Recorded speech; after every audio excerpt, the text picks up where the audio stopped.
Yes, that's right. The Survivor Know-It-Alls are back, and it will be no photo finish to see who is the most knowingest know-it-all tonight, as I'm Yeah. joined by the man who is I'll say the least annoying know-it-all. Here it is, Stephen Fishbach. Rob, I tweeted this, but I may not be an angel, but I do want a podcast with one. So I'm glad to be here with you, podcasting. You hold yourself to a higher standard, Rob, and that's why that's what I love about you. Yes, and I asked my wife before the show. She did confirm Stephen Fishbach is the least annoying know-it-all. Well, this was a crazy double episode. It's really too bad we didn't have the live know-it-alls about this insanity. Just a fluke of scheduling that we got the Nina boot last week with all those great people in the house. But this week we had two incredible episodes, so much to talk about, so much bad strategy. And I know you and I probably had the exact same reaction. We were both shocked and appalled that they killed a chicken instead of a rooster. Why don't you guys kill the rooster? The worst move of the episode. Kill the rooster, not the chicken. That was the worst? I thought it was the best move of the episode. In all fairness, great time last week at the Know-It-Alls. We actually dodged a bullet because had we scheduled our live Know-It-Alls for this week, we would have been totally screwed by the 2-hour episode because there wouldn't have been enough time for us to do the podcast because we would have used up all our time on the second hour of Survivor. So it actually was a blessing that it worked out this way, and we have a lot to talk about here. Live back in the studio where we have Lindsay and Max. Wow. Would not have had that on my predictions for tonight. No, I mean, Lindsay was probably going to go soon, right? Yes. She was not necessarily she didn't have the softest touch on Survivor, but it's interesting to see tonight. Max also didn't have the softest touch. Max going into the game, I'd met him a couple times before. Super smart guy, super just strategically savvy, and then he gets out there, knows the game too well, and something goes wrong. Yeah, we'll talk about what exactly went wrong for Max tonight and how Survivor needs to stop trying to make Survivor Lindsay happen. Just give up. No Lindsay has ever made the merge. They never will. Stop it, Lynn. Stop putting Lindsay's on Survivor. Maybe, is that why Lynn is Lynn short for Lindsay and then she's very fond of the name? Yeah. That's a nice name. Let's give this to Lindsay another shot. Yeah. It's true. It's interesting. The name means a lot. Robs, they perform very well. Yeah, all right, well, we'll get into all of it. Of course, we have a big week planned here on the Survivor Podcast. Of course, I will speak with both Lindsay and Max Dawson tomorrow. Oh, is it going to be two separate interviews or one interview? Separate interviews. They'll be calling in separate. So I have separate phone calls scheduled with each of those guys. For the last, for a while now, they've done separate phone calls when they have co-interviews were always so awkward because, you try to ask, I mean, not because of you, just because of, the nature, they were two completely separate narratives and you were trying to include everybody in the conversation. Yeah, it's always awkward when you have two on the same phone call, but luckily that is not the case tomorrow. And then I will be speaking with the Wentworths, Stephen. Dale. Oh, both Wentworths? No. Yes, double episode, double guest. Wentworths. Farm guy 69 and daughter. Yes, and the farm guy's daughter. Yeah, that's great. That I feel like Kelly Wentworth is one of the unacknowledged strategists. I know she did very well in Miss Survivor, but I'm a big fan of Kelly, so I feel like she got a raw deal. Would have loved to see her play a little bit harder. All right, well, we'll talk with them tomorrow. Plus, I will do your voicemails with the official composer of Rob Has a Podcast, Ryan Elder. Oh, my God. Will be joining us. He's the person that writes so many of the great RHAP jingles. Wow. He's going to be joining us to take your voicemail, so get your voicemails in for tomorrow. What's an example? What's a jingle? Let's see. Like this. Tweets, baby, tweets. Survivor tweets. Oh, wow. Better than Baylor balancing things with her feet. Tweets. Yeah. Yeah. All right, okay. Anyway, so.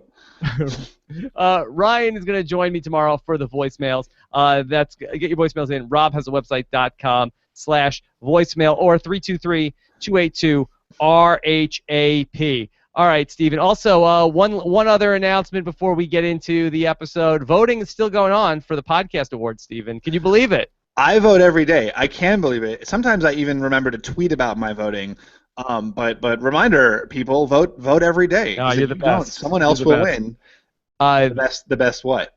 Just for that, I'll play your song. Steven's the best. Know it all. Yes, and so you can vote as well, just like Steven. Go to podcastawards.com and vote for Robin's podcast for Best Entertainment Podcast and People's Choice Podcast of the Year. If you think we deserve it. Is there a way to sabotage the competition? In addition to voting for you, can we sabotage the competition? No, we are not sabotaging the competition. We're running a clean race. We're not going to diminish the other worthy podcast because we're all podcasters, Stephen. Right. We're all in it together. We're all in it together. Okay. Let's talk about this. Okay, let's start with Max Dawson. Let's start with Max. And it's really funny how this episode ended up going, where it ended up with, we talked about where the tribe swap happens, and we'll get into that and talk about what's going on with the other tribe. But we ended up with very similar to Survivor Cagayan, and I'm surprised that this wasn't brought up. It's almost identical to where the 3 brains plus the 3 beauties and then Sarah, the one person who was the swing vote, how that played out in Survivor 28. Almost the last season these people saw before they went out there. We have almost the identical tribe setup. And instead of the beauties all going their own separate way, you had basically the 3 tribes seemingly sticking together, and then what we thought was going to happen with Sarah in that instance being the swing vote, that's not how that played out in Survivor 30, which is a good lesson of just because something played out a certain way one time doesn't inherently mean it will be the same way another time. Although it was interesting, to be fair, that with the Brains tribe in Survivor Cagayan, they said, Spencer had this confessional, we're just kind of sitting back and letting them come to us, and Hallie had basically the exact same confessional, like we're going to sit back, let them come to us. I think Max and Shireen went out there with this hard sell, really pushed it, and it didn't end up sealing the deal.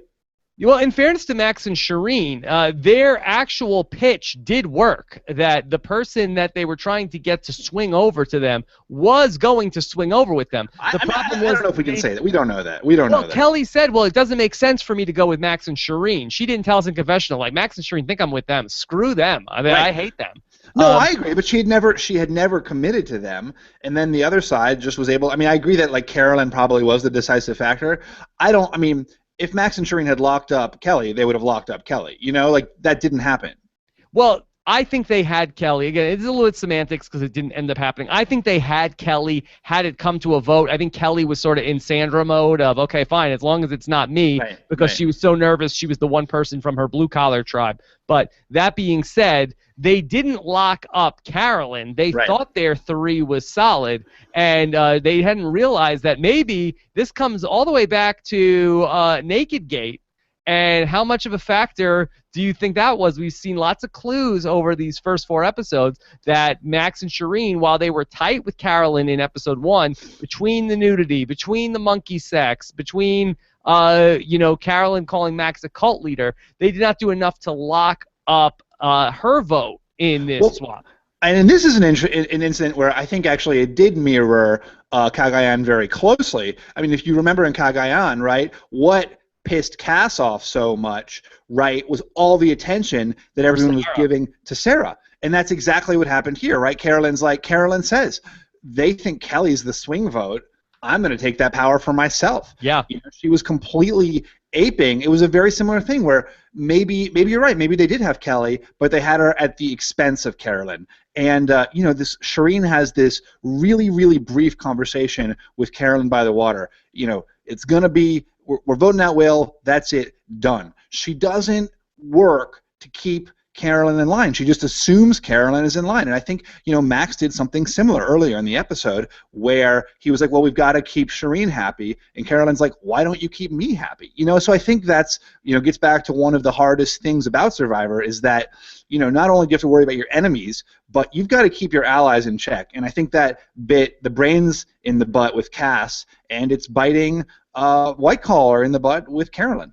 Yeah, I think that goes back to the 49 Laws of Survivor, which you can hear anytime if you go to robbinswebsite.com/store, Stephen. It's not always your enemies that are going to screw you over. Often it's your friends because they don't feel appreciative of the things that you give them. You give them stuff and they take it for granted. They just assume that they deserve stuff, and if you're not constantly giving them more stuff, you're falling short. Yeah, and the that's what I second you think. stop giving them stuff, then they get pissed. So I think just like the fact that Max and Shireen were like, got Carolyn on lock, let's focus on Kelly, but they weren't even really doing that, right? Like, we saw these shots of like the 5 other people sitting in the shelter talking about Max and Shireen and how annoying they are, while Max and Shireen were off by the fire just like high-fiving each other, you know? Like, what, like, the two of them spent more time with each other than with anybody else, and that's just bad gameplay.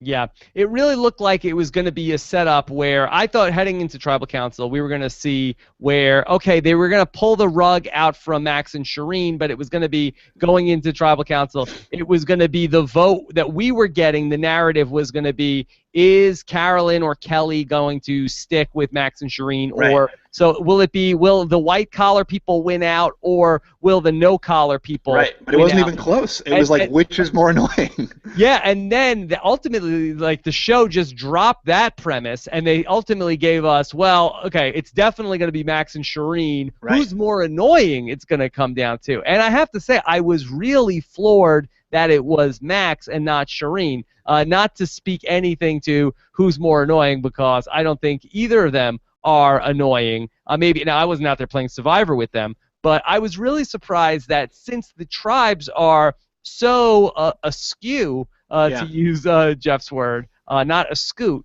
because the tribes are so lopsided, I really was surprised that they ended up voting out Max instead of Shireen. Well, maybe it's because the tribes are so lopsided, right? Like, vote Max versus Shireen, they're still a much smaller tribe. They're still not going to win that immunity challenge. But, you know, Max, maybe they considered more of a threat for whatever reason. You know, maybe they saw Max maybe they knew Max from Carolyn had tighter alliances with Joaquin and Tyler, right? Like, Carolyn was frustrated that Joaquin and Tyler refused to vote him out. So maybe that's why they got rid of him. He was more dangerous at a merge. He was more dangerous physically. You know, getting rid of him now, it's a good opportunity to take out someone. Yeah. The whole Max thing, I really also wonder if it was that they said, like, hey, we're screwed anyway. You know, our team sucks anyway. It doesn't matter. And, you know, Haley mentioned something called a quality of life vote. And Haley is the one that really seemed annoyed with Max with the whole Wartgate that ended up happening. Yeah, well, Jen too couldn't stop. Like, she was like, "Why are you talking all about the the astrological signs of the Survivor winners?" And that really upset Eliza on Twitter. She does not believe in astrology, and she was outraged by this. Oh, I can't wait to talk about that tomorrow. Yeah, I had no idea that was a hot button topic for Eliza. Astrology. You don't want to talk about astrology on Twitter. Was she fine with it as the Survivor play, or is it just the bringing up the astrology? I think just any kind of credence for into the merits of astrology. Wow. Here's something I want to run by you, Rob. It's something I was thinking about watching this episode. Do you think Max and Shireen were hurt by having each other? Because here you have these two super fans who are nerding out together, and so they get comfortable with this dynamic of, like, we're nerding out all the time. But if they didn't have each other, you know, these two obsessive people, do you think they might have been in a better position? They might have, like, held it back a little bit. That's interesting. I think probably a little bit, but I don't know necessarily if they would have behaved that differently if they, like, I think that talking to each other was probably a factor, but I mean, we saw Shireen talking about the game with other people. We saw Max telling Jen about the whole astrology thing. I think that those two people out there on Survivor, we're going to talk about Survivor. It probably was worse that they were with each other, but I think it still would have been the same result had they not had each other. The one thing I want to say about both, you know, Max and Shireen are so annoying, that whole edit. You know, on Survivor, and I don't think it always comes through, everyone is so annoying. Like, you just cannot stand a single person out there. And, you know, I'm sure Max and Shireen found all of them annoying, and they probably all find each other annoying in different ways. You know, it's like, it's just sort of that insider-outsider mentality where, like, whoever you want to target is the most annoying human being in the world. Yeah. Let me just say something in fairness to Max and Shireen, fanboying and fangirling out about being on Survivor. it's hard to do, and it's something that didn't really hurt me in the Amazon, and it was, somewhat endearing, maybe, to some of the people that I was around, because I was around people that were also, fans of the show, and I wasn't, constantly. There was only 5 seasons to talk about. Yeah. Not much had happened at that point. Not much had happened yet. Yeah. But I will say that, similar to Max and Shireen, I think you definitely can argue that my constant chatter about Survivor got on the nerves of the other All-Stars, and so this was a bad spot for me to be in as the consummate Survivor fan, now being on fantasy camp with the other famous survivors. So it was, while Max and Shireen are out there with other people on Survivor, now I'm out there on Survivor, and now here I am with the other people from Survivor. So it's hard for me not to let a day go by and ask Sue Hawk about snakes and rats, and talk about the former survivors, things that happened that I didn't have a podcast then, Stephen. I didn't get to ask people questions, and so this was something that got under the skin from some confessionals I watched after I was gone, talking about how annoying and irritating I actually am. No. It's hard. Yeah, it's hard. It's a hard balance, You don't know. You don't know. If you're trying to share with someone the things that matter to you, and you think is a point of common ground. After all, you're all on this reality TV show together. Maybe that reality TV show is the one thing that unites you. And it is hard. It's hard to know where the line is. I think, but that's the difference, right, between doing a great job and not, is being able to read your audience, right? Ultimately, and to some degree, there's luck involved. You might a read that's right makes you a good player, and a read that's wrong makes you a bad player. But maybe it's not a testament to you. Maybe it's just maybe there's just luck. I want to talk about the state of super fans going on to Survivor, because I think that we always hear the argument of, why don't they put more super fans on the show, Stephen? Yeah. Why don't they put more people who never miss an episode onto the show? And I do think that there's probably a good middle ground, where I think that the more you watch the show, the more you are obsessed with the show. I think at some point that does come back to hurt you a little bit. I mean, it's hard to say that. Cochran, obviously, huge game super fan.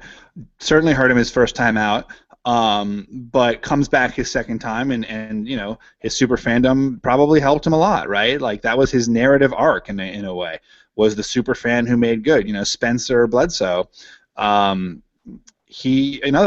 big super fan, and I think so. I think it really just depends so much on how you harness that super fandom, how much you talk about how much you know the game, how receptive the people you're with are to that. There's just so much circumstance that goes into it that could go well for you, could go terribly. Yeah, I think it's a little bit like, meeting.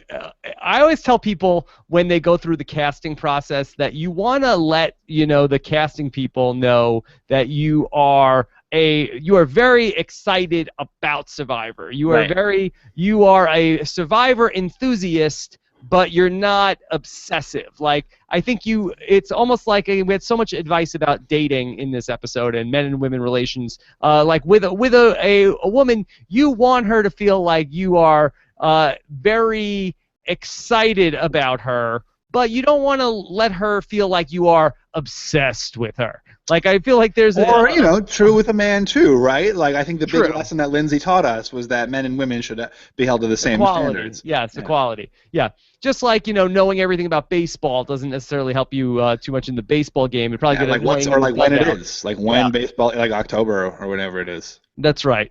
That's right. Or who Eddie George is. It's not important. I agree. I think you want to say I know the game, but I think when it gets to the point of I know what color the merge buff was in Panama, that may be something you keep to yourself, or what the sign was, what Aris's sign is. What is Aris's sign? I don't know off the top of my head, but I'm sure we'll find out the answer by the end of this podcast. Anyway, I guess going back to what I'm saying is that if you take a look at the best players in this game, they're not the people that know the most about the show.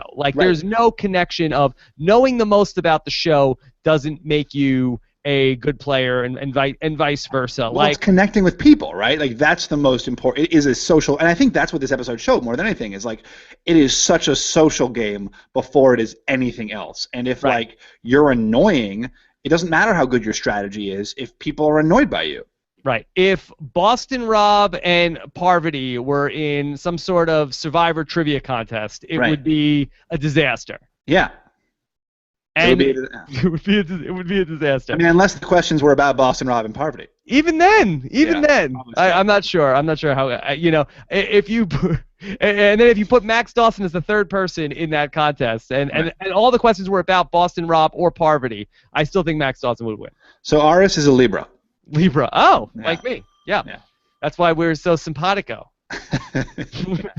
Do Libras get along with each other? Anyway. Yeah, we balance. All right. Sorry, Eliza. Sorry, Eliza, if you're watching. I retract my last comment about the Libras getting along. Okay. So is Shireen totally F now, Steven? Do we expect 1 week from tonight to talk about Shireen being the next person out of this tribe? I mean, if I were this tribe, I would not eliminate Shireen now, right? She's like the easy. Although it's dangerous. Like, do you let Shireen get to emerge when like nobody might be interested in eliminating her, or do you sort of take her out now? I mean, it's so hard, right? Let's assume that tribe is going to tribal council next week. I think that's probably a given.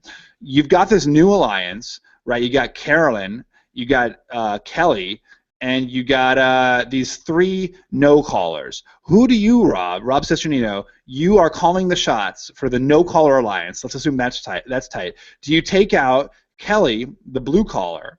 Do you take out Carolyn, the white collar? Or do you take out Shireen, the white collar? I mean, I think I would take out Shireen just because, the other people are with me if I'm in that alliance. I think so, too. I mean, maybe Kelly might be the interesting one to get rid of because there are so many blue-collar people left in the game that you could sort of look at, if you sort of suss out that she's close with Mike and that there's a relationship there, that you could sort of hurt the numbers by getting rid of, like, you get to the point where we were at this point in Survivor Cagayan where they had to look at, well, okay, Alexis or Jeremiah, who's more likely to go back and rejoin the original beauty tribe with LJ and Jeffra? I think that you might look at Kelly and say, hey, maybe she's going to be the person that's going to get back together with Mike. So I think that could make the decision more interesting. So it's not necessarily a slam dunk. Shireen is out next. I've never played through a swap, but I was really interested recently to see how much the alliances made at the swap end up enduring. Like, that to me is still a little bit surprising. And I'm still I'm curious, like, over the last like X seasons, like let's say 10 seasons, if the swap alliances are hardier than the initial alliances. I'd love to know that if someone could tweet at us or whatever. Yeah, well, just to talk it through real quick, it certainly was the case early on in Survivor where you had your swap, but you would go back to your original tribe after the merge. That was certainly the case, in Africa, at least for the winning tribe. That was the winning play, to sort of ride out the swap and then go back to your original tribe. Survivor the Amazon is the first season where we see the new merged or swapped group come together as the power group. And I think in the three-tribe format, I definitely feel like the tribe that comes together out of like the two tribes that are newly formed, the one that's more cohesive after the swap is the one that's going to carry the day. I think that's right. I mean, in general, the thing that, as an individual, the thing you need the most is, social acuity. As a tribe, the thing you need the most is cohesion. Like, almost more than any other quality, the groups that are the tightest are the ones that that do the best. And I think, that's why No Caller is going to do so well, is they've got rid of the people they didn't like. Now they're a tight four. And we've seen that time and time again, that the tight twosomes or threesomes or foursomes, they're the ones who make it to the end. So it is a question of cohesion. But I think it was last season where like the tribe, after the swap, and certainly it was in Cagayan, like after the swap, the groups really stayed together. Right, where we had, it wasn't exactly, it was last season. It was complicated because of the blood versus water thing, where like people were like teamed up with their loved ones again. Right, where you had, Baylor and Missy, and then John and Jacqueline. But then Natalie was over on the other tribe. Then they ended up sort of coming together. But that pair of John and Jacqueline and Baylor and Missy ended up coming together after the tribe swap. Let me just on a scale of 1 to 10, Max Dawson screwed by the tribe swap. 0 is not screwed by the tribe swap at all. 10 is totally screwed by the tribe swap, like Aaron in Survivor China. Right. I think maybe like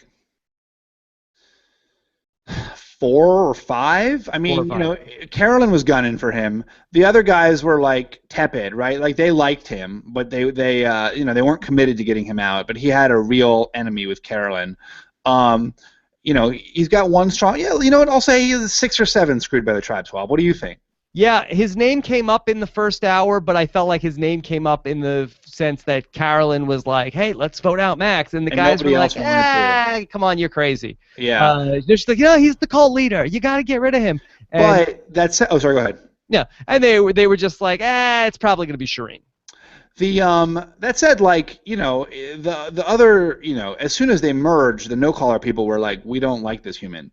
So, and that was like even before Carolyn started, bad-mouthing him. So it's hard to say. It is hard. I do think he was in a better position than he was. Like, had he gotten to the merge with his group, with Joaquin, with Tyler, I think he could have done really well in the game. So it is hard to say, and it's really unfortunate for him as such a fan of the game to go out that way. All right, let's talk about the other tribe, the new blue-collar tribe, and I want to call them by their actual name at least once before I just strong tribe. Escameca. Oh, okay. That is the new blue-collar tribe, which ends up being, I believe, 6 men and 1 woman. And the woman is Sierra, who's like the tallest and most athletic woman. Like it's so broken. And like the men on the red tribe are Will, who is not doing that great in the challenges, and Max, who is doing well. He's doing well. So they had one, Max. Yes, and so this group of 6 guys comes together, and immediately it's a sausage party, Stephen. Yeah, Joaquin and Rodney, they were talking about feeling each other out. So that's. No, I mean. Literally, they won a reward that was to celebrate of the reward that was eating sausage. Literally is a sausage party. Literally a sausage party. Yeah. So we have this new group, and this ties into the stuff that I want to get into from the first hour, Stephen, of did the old blue-collar tribe, they have a decision to make. Do we vote out Rodney or do we vote out Lindsay? And ultimately, they decide to vote out Rodney, which I felt like went in the face of everything they showed us in the edit of what they were saying the logic was. And so they end up voting out Lindsay, keeping Rodney, and then really chewing Sierra out after Tribal Council. And then they end up on a tribe where she ends up being the swing vote. And that decision has immediate ramifications for the people that made it in Mike and Dan and Rodney. I mean, we need to talk about that vote too, the first episode's vote, because let's do that, and then let's set up the tribe swap dynamics. It was truly a terrible decision, right? You've got this alliance of Rodney, Kelly, and Dan, right? And I'm sorry, Mike, Kelly, and Dan. And Mike and Dan were tight in day one when they were chosen to sort of be the leaders, and we just saw Mike and Kelly kind of form this bond tonight because Mike was impressed with how she got wounded so bad, and they have this choice between Rodney on the one hand, who's this offensive, sexist loudmouth, and Sierra and Lindsay on the other hand, and Lindsay's sort of this sacrilegious loudmouth. So you've got these two loudmouths on your tribe, and they're deciding which loudmouth to get rid of. And interestingly, they choose the one that is most going to divide and alienate their tribe coming into a swap, where it's day 11 or day 12. You got to assume a swap is coming up, and even if you're not sure a swap is coming up, you need to play like a swap is coming up. You need to play the game defensively if you're going to play well, and to alienate Sierra like that is insane. Make the smart, safe vote. Yeah, I agree with you 100% about this. It didn't make any sense, especially when I feel like in this instance, it's the night before a swap that, seemingly that they've always done it with 3 tribes after 4 people are gone. You want to have as many people on your side as possible. You don't know how the deck is going to get shuffled tomorrow. But what you do know is that you want as many people that like you going into the shuffle as possible. So what you do here is ultimately you keep one guy, but then you put somebody who you burn them so bad that now you have a card in the deck that is going to be working against you. It's and worse than against you. Yeah, it's worse than neutral because it's negative to you. It's It is a negative. not a neutral box. Yes, not a neutral box. and then not only that, they compound it by then they tell her all the reasons why she sucks after. But that was Dan apologizing. Yeah. That's how he apologizes, is by telling you how much you're terrible. All right. Talk to me about the 2-2-2 split. Any issue with that? I felt like they did not set that up well in the episode. That I was really like, wait, hold on. Why did they do this? Who was in on the split? I mean, you hate the idol split. I think this is the right move, actually. I think, like, in this, if you're the Mike, Dan, Kelly alliance, if your 2-2 split goes wrong and Rodney's voted out, there are worse things that have happened to you, But, like, just be safe. Split the votes. Be safe, and I think it was not terrible. They know an idol is out there. They have the locked votes. Just why not? Well, I mean, I feel like if Rodney is voting for Lindsay and Lindsay is voting for Rodney, I mean, what are they afraid is going to happen? I guess when you're doing, when you're in that moment and you've made your decision, you want to be as organized and you want all of your ducks in a row. Look, it was a terrible decision, but once they had made it, they pulled it off. They executed their terrible decision well. Yeah, and so they keep Rodney around, and I don't know if it's because they felt like he's more loyal or they felt like, okay, we need his strength in the challenges. Maybe they thought he was a big target. Maybe he's like a Philip Shepard for them. But you have Dan in this alliance that's already a big target. But Rodney absorbs so much energy, right? Like, he is just talking all the time, insulting people, impersonating people, making these sexist remarks. He absorbs a lot of focus, so maybe that's a thought, going into a swap, who are you going to vote out first? You're going to vote out Rodney before you vote out me. I guess so. Well, if that's the idea, the meat shield theory, so they go ahead, they keep Rodney around, and then ultimately the way that this works out, of course, the Survivor gods make it this way, where Sierra ends up being the swing vote as 4 blue-collar people end up on the new blue-collar tribe, along with Wok and Tyler, and then Joe. And Joe. We also have Joe's like the forgotten guy over there. And so now we have this new tribe dynamic, and it's funny that Mike says in the episode, he's like, we got to worry not to get Sierra. Again, it's hard to do, and then Silva voice left the podcast. I don't know how the guy... Yeah, so I can't do it. No. I tried. I couldn't do it. But anyway, I'm not allowed to try. This is why I don't improv. I venture these little things, and I'm just shut down. Anyway, so they all say, like, okay, well, Sierra, this is a tough spot because Sierra's the swing vote now. Yeah. And then we have where the Dan and Rodney and Mike all get up and walk away. What's wrong with them? These blue-collar people are so bad. They know Sierra's on the outs. You never leave that person alone. Yeah, that was a bad play. A bad play. And, like, seemingly, like, in the first, 5 minutes of when they're all together. Like, we don't know the time, but it really did seem like that not much time had passed. Now, when you're in that position, Rob, you're Tyler, right? And Sierra comes to you. You've got, like, a winner's edit going on. You know things are pretty good for you. Sierra comes to you and says, I hate these guys. I want out. How much do you believe her and how much do you not believe her? Well, why would that be a decoy? Like, is she that good of a Survivor player that you don't know? You've never met Sierra before. Is there any trepidation? No. I think that we have not really seen the instance where somebody is that passionate of, I hate my tribe, I hate these guys suck, and they're totally faking it. You know, I think that you could see if she was sort of like coy about it, like, oh, well, I really am not, like, don't count me in with these guys because, like, I could see, like, what Carolyn was doing as being sort of like the person who's faking it. But she was so emotional that these guys are the worst. They voted off Lindsay. She was my friend. And I think that she just gave, so much, support for what she was saying that you had to believe her. And I wonder, though, do you think that Sierra potentially puts herself in the position where both sides come together and say, hey, why don't we just vote out Lindsay and stay as strong as possible? Sierra.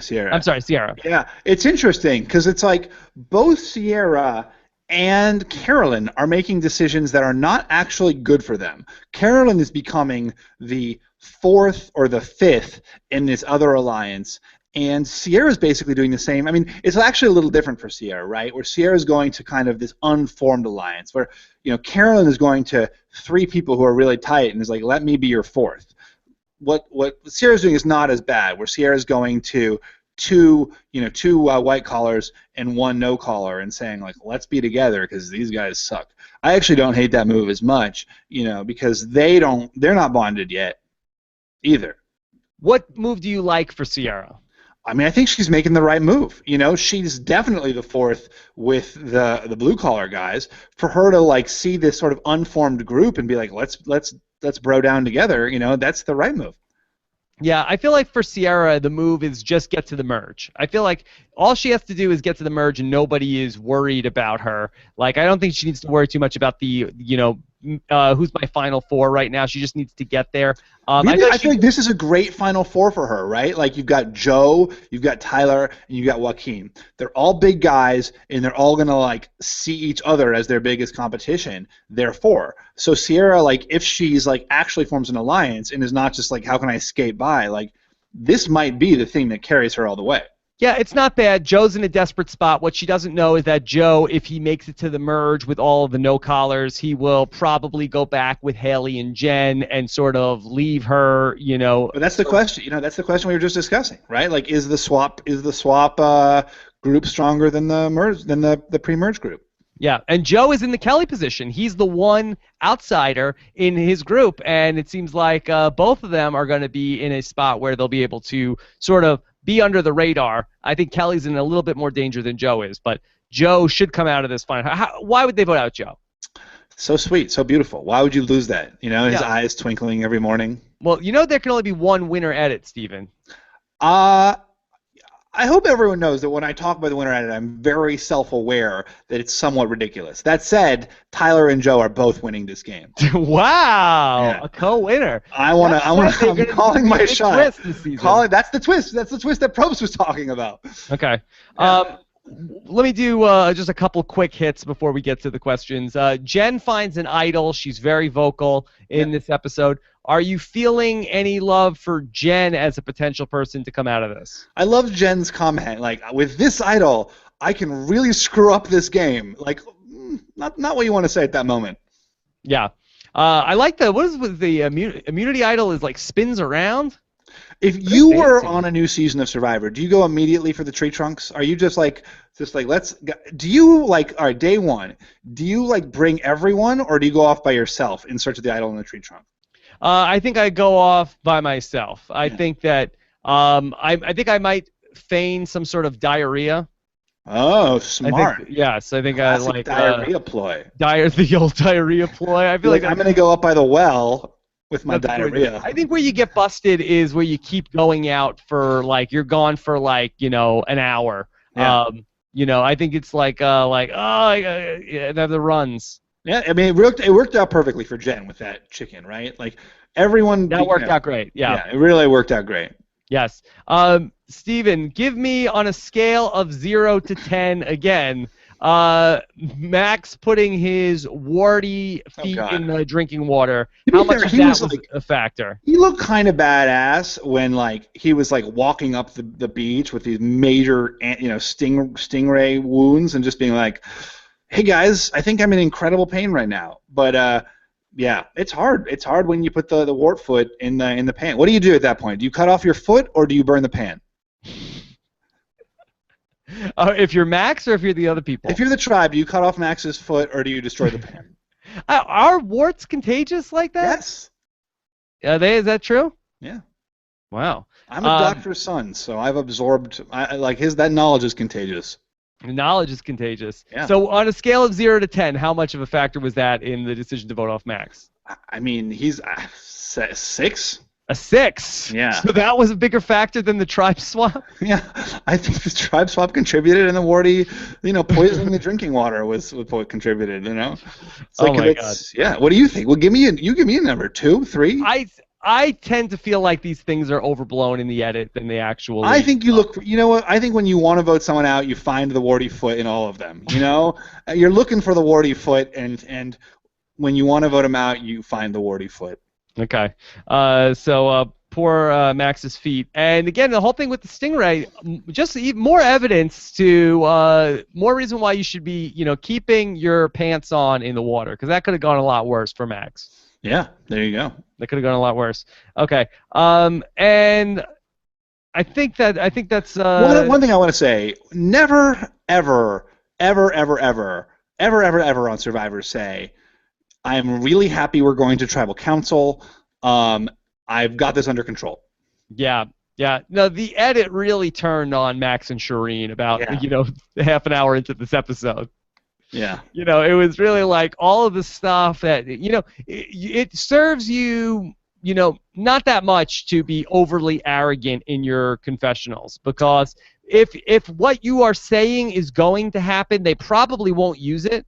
Right. Because it'll be, too on the nose. And if what you are saying will not happen and will make you look bad, they'll definitely use it. So there's very limited upside here. I think it's hard. I think this actually gets into one of the challenges. It's hard to have a good posture when you are giving your Survivor confessionals, right? Where it's hard to know how do I seem strategic, be funny, chew the scenery a little bit, without being arrogant or being hubristic. Yeah, it's tough because you want to, and you're being asked questions, which maybe at times, not necessarily what you want to talk about, but you have to, try your best to answer the question. You want to make everybody happy, and so it's a tough spot. It's a tough spot to do the confessionals on Survivor. But Stephen, we are going to get to the questions from you guys here in just a moment. But first, I want to take a moment and thank our sponsor, and those are our friends over at the Dollar Shave Club. Now, Stephen, I saw recently that you were on a list of top 5 bearded reality stars. Yeah, Max Dawson. This is the day of bearded reality stars. Yeah. How do you keep your beard looking so great? But a lot of shaving of all the parts is you got to keep the lines clean. So shaving is really important. Otherwise, it gets you get all these weird hairs all over. You got to shave regularly. Okay, you got to shave regularly, and you got to get new blades, and the best way to do that is Dollar Shave Club, because you'll get a great shave, and you're not going to be paying out the nose and paying for all sorts of these features that you don't even need. You ever get the razor with the vibrating handle, Stephen? I've paid a lot of money for a vibrating razor handle. It's so ridiculous.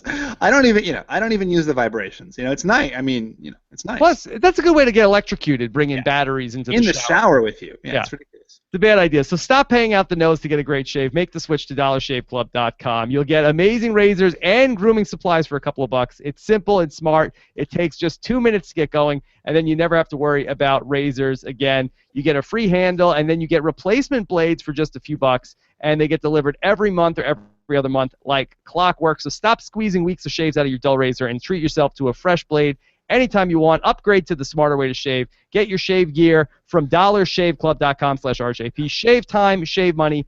dollarshaveclub.com/RJP. That's dollarshaveclub.com/RHAP. I'm a big fan. I probably do that. I last podcast I signed up for Nature Box. Yes. So now I'm going to sign up for I'm eating their pretzels right now. Okay. Are they making you thirsty? No, they're delicious. Okay. They're so delicious. All right. So here we go. So let's get into the questions, Stephen. Of course, the questions come into us.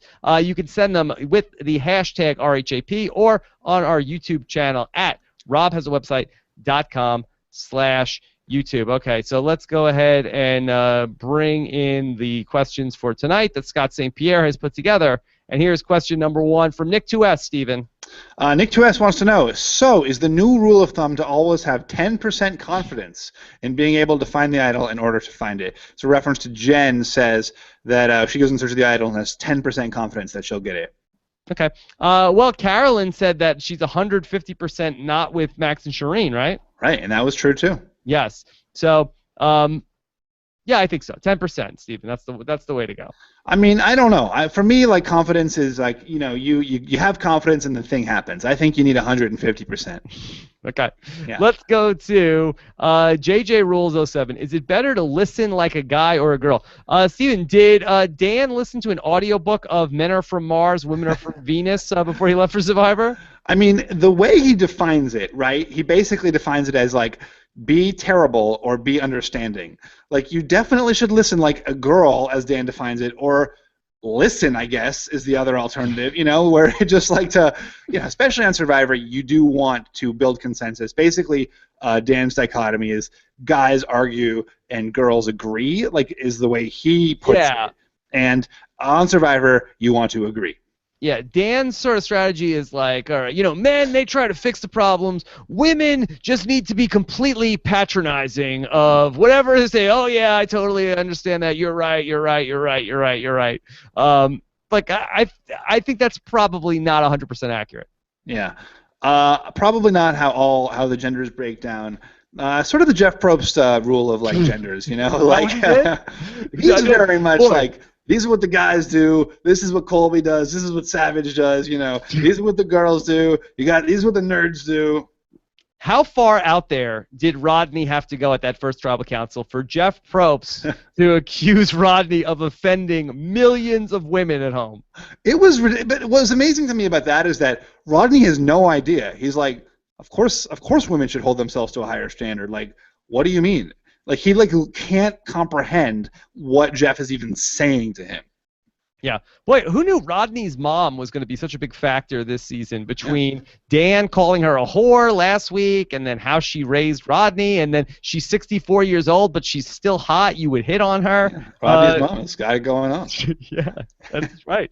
That's right. And boy, I just wanted to say that the whole idea of, like, the whole conversation of that, if girls go out and they hook up, they're a slut, and if guys do it, they're a player, is the most boring conversation in the history of human civilization. Oh my God, it's so boring. Oh my God, I would want to vote both Rodney and Lindsay off for debating. Can we that vote this conversation out of the island? Am I right? Yeah. Oh my God. Right, if you ever hear two people having that conversation, just walk right out of that room. That is going to be the worst thing you've ever heard. Yeah. All right. So this is from Stacy Gates. Steven, you want to take this one? Yeah. Stacy Gates wants to know how many people on the Red Tribe had a heart attack when Max pretended to pull out an idol. It's interesting because they did not split the votes so far as we saw. Yeah, they did not split the votes, and also. I don't think Max actually thought he was going home. I think Max, because it seemed like, Max was like horsing around. Him and Shireen were having so much fun, and then when Max got voted off, he was kind of speechless, right? He didn't say, he didn't have like a quip planned. Where I feel like had he known he was going to go out, I think he had like sort of a Survivor joke there. Right. I agree. I think he was just sort of like screwing around. Hold up, bro, is a reference to that sort of. Right. It's I think Malcolm said it at one point in Survivor Caramoan, and then there was like a Lego video made out of that little moment. And so that was Max who's been big on references was referring to that. Yes.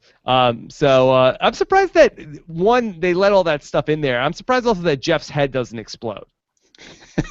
Right? Like how much Survivor references does it take before Jeff is going to really... because that whole tribal council was wacky, where Shireen talks to Jeff like, Jeff, you're making a face right now. Yeah. And that was so funny. And then Jeff mentions, I guess the Botox isn't working. Yeah. Oh, my God. Yeah. I can't believe Jeff Probst said that. I thought he was... I mean, there's no way he uses Botox, though, right? Do you think he was joking? I don't know. No. I don't know.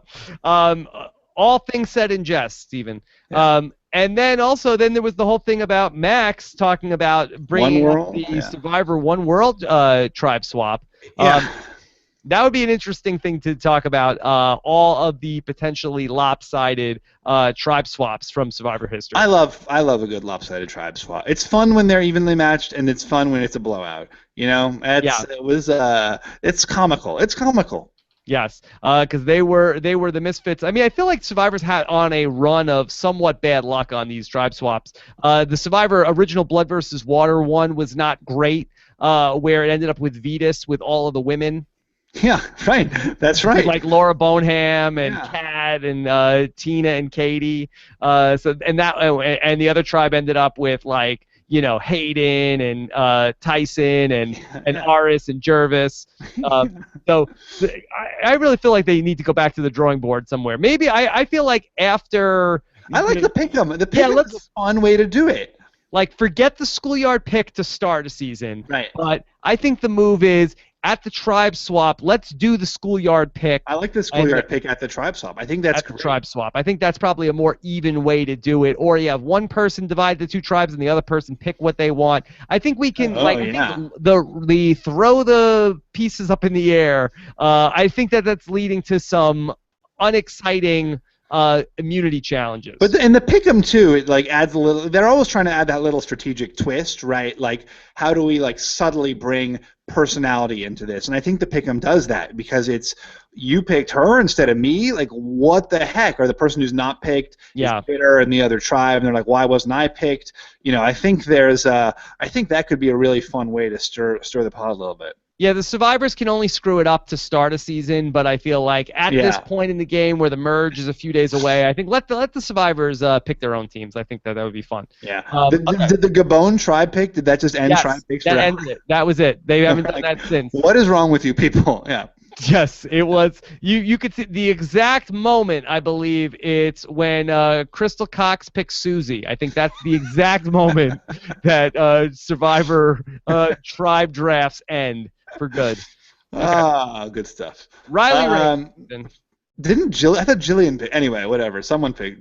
Wasn't Jillian who picked Susie? I mean, I guess you're a more recent. Haven't seen it more recently. No, look, I'm flying by the seat of my pants. Yeah. Really Rage wants to know. First half was a bit boring for me, but what a great second half. Question about the second tribal. Why didn't Jeff question Carolyn at all? Seems like she got away easy as far as questioning from Jeff. Again, this is you don't see. I'm sure Jeff did question Carolyn. That I think she didn't say anything that was a factor that tied into what was going on. So I think that that Jeff probably asked her about what was going on. She probably kept up her game face that she was sticking with Max and Shireen, and it probably just wasn't interesting. Yeah, I agree. Yeah. Okay. All right. Let's take another question. Darren Bucketer. What star sign most often ges voted out fifth, Stephen? Scorpio. Scorpio. Yeah. Oh, interesting. Yeah, they're the dangerous ones. You got to get rid of them. They are very dangerous. Yeah. Okay. Let's go. How about Id Institute wants to know why did it make sense for Carolyn to flip? She was number 3 with white collar. Now she's number 4 or 5 with no collar. We alluded to this earlier. I am curious what you think about this. Not on the surface a great move for Carolyn. Yeah, that's fair. She did hate Max and Shireen, so I think it makes sense for her in that instance. I mean, you know, I would want to see the numbers on this of does it make sense to defect away from the people that you don't like and forming a new group? Absolutely not. It does not make. Those people never win. The people who flip to the new group never win. Maybe Tony won. Tony flipped to a new group, though? I mean, Tony won. Tyson ended up flipping, away from, a group. He was with Jervis till the end. He was with a smaller group. He was with, right. And Monica. But he flipped on his alliance of Aris and Tina. He voted out Aris, who was in his alliance, but he didn't flip to like the bottom of another alliance. And that's what Carolyn is doing, right? She's going from one alliance to the bottom of another alliance. Mm-hmm. Yeah. She's not like taking her alliance with her and voting out someone within it. Yeah, off the top of my head, I can't remember if this has worked out well for somebody. This to me is like the worst thing you can do in Survivor is like flip on your alliance because you're always the one who's voted out next usually. I mean, maybe not in this example, but like typically the person who flips is the next person gone, and that was Cochran in South Pacific, or he wasn't the next person gone, but he was, Fincher and Samoa. Candace and Heroes vs. But I Villains. feel like this is different, the pre-merge swap, that I feel like, I would go back to Survivor Amazon where Heidi... You always go back to Survivor Amazon. No, after the Survivor Amazon swap, Heidi ends up voting out Jean, who isn't necessarily in her alliance, but is part of the, to avoid the ultimate 3-3 tie, ends up going with the men. And then after the merge happens, she ends up going back to her original alliance with Jenna and Dina for a bit. I feel like Carolyn sees it the same way, where it's like, okay, let me get in good with these people. Let me vote out the people I don't like. And then after the merge, if that happens, then I can get in back with Joaquin and Tyler. And I have an idol. Yeah. Yeah. Okay. Let's keep going. I don't know. I mean, it's possible. It is possible that but if she flips back, maybe it just I don't know. You never see that working out. Okay. J.R. Sanchez wants to know, Rob and Stephen, who from the Blue Tribe do you think is in the best position, and who do you think will find the hidden immunity idol? This is a really good question.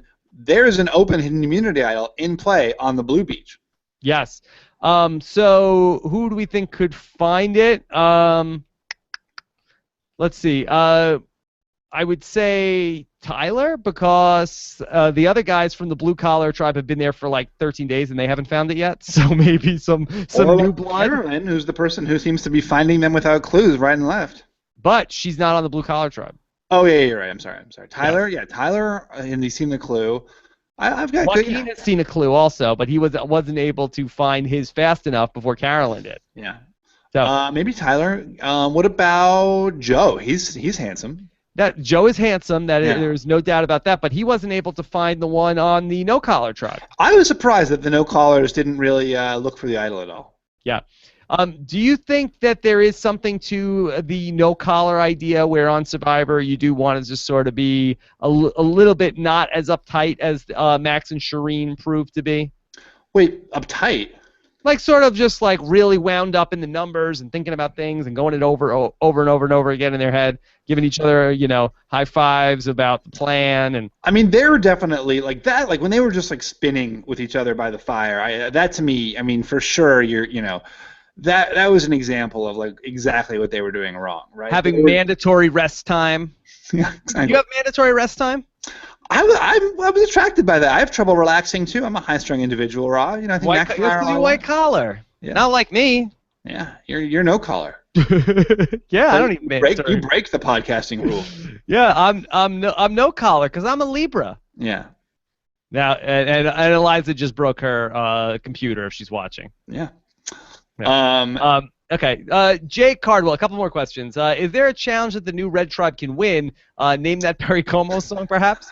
No. Hashtag Fishbach is God. Oh, my. Wow, here we go. Finally getting that hashtag to trend. Fishbach is God. Fishbach is God. That's our hashtag. No, there's no challenge the Red Tribe can win. Maybe something that it's like maybe involving balance or something like that. There's no challenge the Red Tribe can win. Yeah. Probably not. Probably not. Yeah. But again, maybe they just feel like, hey, let's, whatever. They're going to merge soon. We'll vote out Shireen next. Doesn't matter. Right. All right. Let's do one more question. Umberto Uricchio wants to know, Max wasn't voted out because of the swap. He was voted out because of his bad social game, right? Hashtag RHAP. I mean, that's seemingly that's what happened. Right. I mean, to be fair, Max was in a better position pre-swap, I think is what we were saying, where Tyler and Joaquin kind of had his back at and when Carolyn kept on bringing up, we got to vote out Max, they were pushing back. So yeah. He was in a solid position in the other tribe, and I think Max would have had like at least the wherewithal to, if he saw that coming, to throw Shireen under the bus, but or maybe to flip it on Carolyn, who knows? So yeah. I think that the swap ended up, clearly he wasn't playing the best social game at the swap, but he was playing a strong social game before that. And I thought we saw I thought there were some really good moments, where we saw Max's social ability, like when Carolyn is ranting about how, like, why are you gonna put, let Shireen play when I should be playing, and Max is like, well, maybe I won't play, maybe none of us will play, like I thought he was doing a good job of placating Carolyn at that moment. Yeah, I don't think that it was a disaster or anything like that. He's not exactly a Carolina out there, Stephen. I hear you. I hear that. But that being said, he did put himself in a position where 5 people said, "Hey, who should we vote out tonight, Max or Shireen?" It's who's getting on our nerves more? Okay, let's pick Max.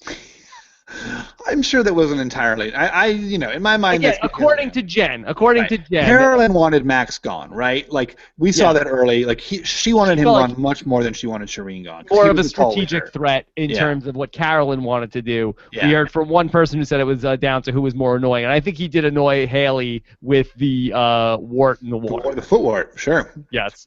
All right, Stephen, who got the fishy tonight? I haven't written the blog yet. Oh. Yeah. How no collar of you? I don't know. Who should get the fishy? Like, who played well? Carolyn. Yeah, I guess. I don't think she did, though. I think flipping over to the bottom of the line is not a great move. You don't like that move? Well, I guess Sierra played well. Like, Joe played well. How about Jen? What about Joe? Yeah, Jen played well. But yeah. I guess she played well. Did she? She found the idol. Yeah. She also talked to, even though she just assumed, she didn't sell Carolyn at all. It was just sort of like but that's what I was thinking. Yeah, she goes over to Carolyn. And Carolyn's like, "Let me take me with you," and Jen's like, "Oh yeah." Oh, you would do that? Oh, okay. Let's. Yeah, that's not great play. Okay. Jen, yeah, I don't know. I mean, maybe I don't know. Sierra, maybe. I don't know. She made a good jump. I guess so. And real quick, we didn't talk about it tonight yet. What about the palette falling on Kelly's head? Should this be the end of Survivor blindfold challenges, Stephen? I mean, I think there's a difference between a Survivor blindfold challenge and a Survivor blindfold challenge where there are like giant wooden platforms falling from the sky, right? But Stephen, the whole point of Survivor blindfold challenges is that so people get hurt. I mean, they set it up in a way to people are going to be hitting them, so that people either get hit in the groin or hurt. I mean, somebody. I mean, I watched like Big Tom definitely got a concussion, getting hit with a giant. Tetris piece in the head. And they don't do concussion testing on Survivor unless you can't walk or anything. But there's no chance Big Tom did not have a concussion. I'm not saying this because I single-handedly you could blame a blindfold challenge on me losing Survivor in both seasons. It has nothing to do with it. It's just we're just waiting for people to get seriously hurt. And Survivor dodged a bullet that Kelly didn't have to get medevaced out of the game. I agree that the blindfold is and then there's the wacky music when they bang their crotches in boing or whatever crotches. But it's that made sense in my mind. And for the record, you don't need it, Survivor. There's so many great challenges that we have to pull from, including the immunity challenge at the end of the first hour, which was a fantastic challenge. Yeah. So you don't need the blindfold challenge. If you want to do a blindfold in the maze, that's fine. But we've done it now. I mean, going on 30 seasons of the caller and the person with the blindfold and get the stuff and people getting hurt and crashing into each other. It's just. I don't know who's I wasn't going to watch Survivor tonight, but if they're doing the blindfold challenge, I'm in. Yeah, I'm with you. It's why are you trying to set people up for injuries? Why is that the goal? And that is the goal of the blindfold challenge. It's Shut it down, Survivor. Shut it down. Yeah. Take off. You're blind to hurting people. Yeah. There you go. Okay. All right. So Stephen Fishbach, fantastic job tonight. Yeah. I feel like you were on point and on fire. Likewise, that was an easy episode to podcast about, Nina episode, not so much. That one, great episode, a lot happened. You have all of these big characters doing big things, really strong season of Survivor so far. So I'm excited. I can't wait to see what happens next. I guess probably Shireen will be voted out next. But then the following one, that's the one I can't wait for. See. We're set up for an exciting merge. Yeah, we are set up for an exciting merge. Okay. All right. So, Stephen, great job tonight on the show. Of course, we are going to be having our interview with Dale and Kelly coming up tomorrow. Plus, I'll do the voicemails with Ryan Elder. Get those in at robinswebsite.com/voicemail. Stephen, anything else tonight? It's a pleasure, Rob. And, I want to just reiterate how touched I was by all the people who came out last week to the Know-It-Alls. It was really, really meaningful to just, I walked into this huge room and I got like this giant round of applause. Like you could just feel the love, all night for what you've created, Rob, for like the big Survivor fans and the big Know-It-Alls fans and the big RHAP fans who came out, from Australia, from Israel. I mean, from down the block. The fact that you guys came out and supported us and were there, it was just so moving and cool and like truly one of my like great life experiences. Wow, Stephen Fishbach. Yeah. Really? Well, fantastic job by you tonight. Fantastic job as well last week, Stephen. So, really fun season. Good stuff. Good stuff. Sorry got you on the water drink. Water, sure, yeah. But anyway, Stephen, okay, fantastic job. You want to go with the hashtag Fishbach is God? I think that might be. I don't know if I want to go with Fishbach tempting is God. fate? What was the thing that Max said? There was like some. Oh my gosh, I loved. There was something that Max said that I loved. Inauthentic kumbaya. What about that as the hashtag? Who can spell that? Yeah, I don't know. Okay. Yeah. All right. Anyway, so let's. What do you want to go with? I can't do. Fishbach is God feels a little bit, not the right note. That's too much. That's too much. All right. All right. Inauthentic kumbaya. And that doesn't refer to what you were saying about the last week on the Know-It-Alls, was it? No. Oh, what about that lizard? Can we do that lizard, like Death Lizard or something? That was a terrifying moment. You know that lizard with like the centipedes crawling all over. That was the scariest thing I've ever seen. Oh my God. Yeah. Very very scary. Very scary. Yeah. Would you eat a snake, Stephen? I don't know. I mean, if you don't know, it's I guess eat the snake. You know what? Why not? Why not? All right. Thanks so much, everybody. This was a fun episode tonight. Great to recap it with you. Great questions. Looking forward to tomorrow. And hey, if you're up for it, let's get those votes going for Podcast Awards. PodcastAwards.com. You can vote daily for RHAP. Take care, everybody. Have a good one. Bye. Bye.